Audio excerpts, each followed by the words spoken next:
بسم اللہ الرحمن الرحیم۔ دوستو، میں ناصر محمود گجر، مرکزی کنوینر آل پاکستان گجر ایسوسی ایشن۔ میرے چینل کو لائک کریں، سبسکرائب کریں، شیئر کریں اور کمنٹس بھی کریں۔ دوستو، میرا جو آج کا ولاگ ہے، آج میں اپنے گلبرگ والے گھر سے مراد ٹاؤن، نذرانہ ٹاؤن اپنے گھر آیا ہوں، اور ماشاءاللہ شادرہ موڑ میں اوور ایج برج چالو ہے۔ آج فرسٹ ٹائم امامیہ کالونی پھاٹک پر اوور ہیڈ برج کے اوپر سے آیا ہوں، اور سفر کا پتہ بھی نہیں چلا، ورنہ امامیہ کالونی ایسا پوائنٹ بن چکا تھا کہ جہاں ریلوے پھاٹک میں گھنٹوں ٹریفک بلاک رہتی تھی۔ تو یہ جی ٹی روڈ امامیہ کالونی والا پھاٹک عرصہ دراز سے پورے پاکستان کے جی ٹی روڈز پر اوور ہیڈ برج بن چکے تھے۔ انفارچونیٹلی اس برج کو بنتے ہوئے کئی دہائیاں گزر گئیں، اور آخرکار اللہ تعالیٰ نے جی ٹی روڈ سے سفر کرنے والوں کی سن لی، اور اس کے ساتھ ساتھ امامیہ کالونی، فروز والا، رانا ٹاؤن، مرید کے جو یہ گنجان آباد ایریاز ہو چکے ہیں، ان لوگوں کی بھی اللہ نے سن لی کہ امامیہ کالونی میں جو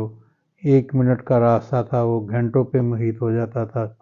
گھنٹہ 2 گھنٹے ٹریفک کا جام رہنا معمول بن چکا تھا، جس سے اللہ تعالیٰ نے جان چھڑوا دی ہے۔ اب میری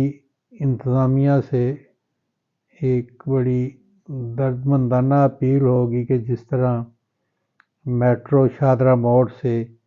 رانا ٹاؤن کالا شاہ کاکو انٹرچینج کے ساتھ انجینئرنگ یونیورسٹی میں اس کا 0 پوائنٹ کا ایک اعلان ہوا ہے، اب اللہ کرے کہ وہ کام بھی ہو جائے، تو شادرہ موڑ سے لے کر رانا ٹاؤن تک جو چنگ چی کا ایک ازدحام آیا ہوا ہے،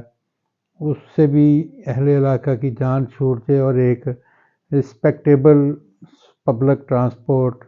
ان غریب آبادیوں کو بھی میسر آ جائے، اور یہ بھی ایک عزت کے ساتھ ایک سفر لوکل جو ہے اس کو مستفید ہو سکیں، اور ان سے ان کے ایک میں سمجھتا ہوں کہ مزدور آدمی کا، غریب آدمی کا ٹائم بھی بچ جائے گا، کیونکہ میٹرو نے تو اپنے کہہ لیں کہ طے شدہ روٹ جو کہ جس پہ کوئی اور پبلک ٹرانسپورٹ نہیں چلتی، جس طرح شادرہ موڑ سے گجو متا تک کا سفر جو ہے وہ 40-45 منٹ میں طے ہو جاتا تھا، کبھی یہی سفر ویگنوں پہ 2-3 گھنٹے لگ جاتے تھے۔ تو اب اگر یہ رانا ٹاؤن آ جائے میٹرو، تو میں سمجھتا ہوں کہ جتنی بڑی یہ آبادیاں بن چکی ہیں، ان کا ایک بہت بڑا درینہ مسئلہ حل ہو جائے گا، اور لوگوں کو ایک سستی اور باعزت پبلک ٹرانسپورٹ میسر آ جائے گی۔ میں شکریہ ادا کرتا ہوں اس علاقہ سے، کیونکہ دونوں ایم این اے، ایک رانا تنویر حسین صاحب اور ایک رانا عتیق انور ان کے بھتیجے ہیں،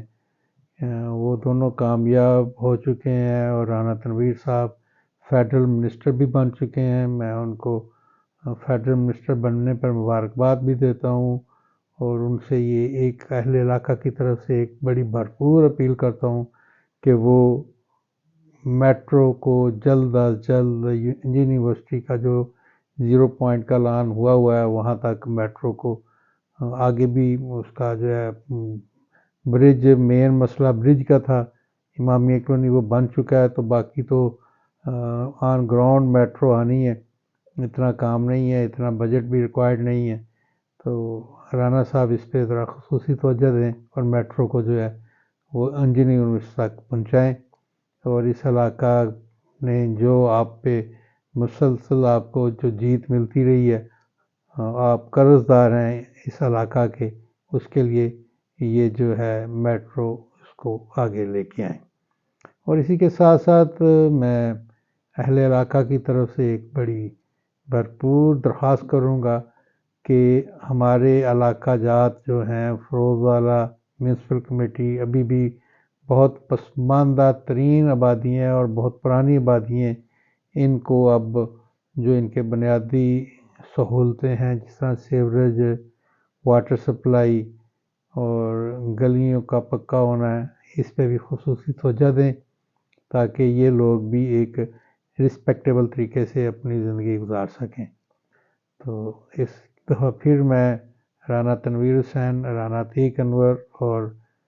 پی پی 138 سے کامیاب ہونے والے ایم پی اے پی رشید رسول سے درخواست کروں گا کہ اپنے ان ٹاؤن کمیٹی فروزوالہ کے جو میونسپل کارپوریشن فروزوالہ کی آبادی ہیں ان کے بیسک جو معاملات ہیں ان کو خصوصی توجہ سے حل کریں۔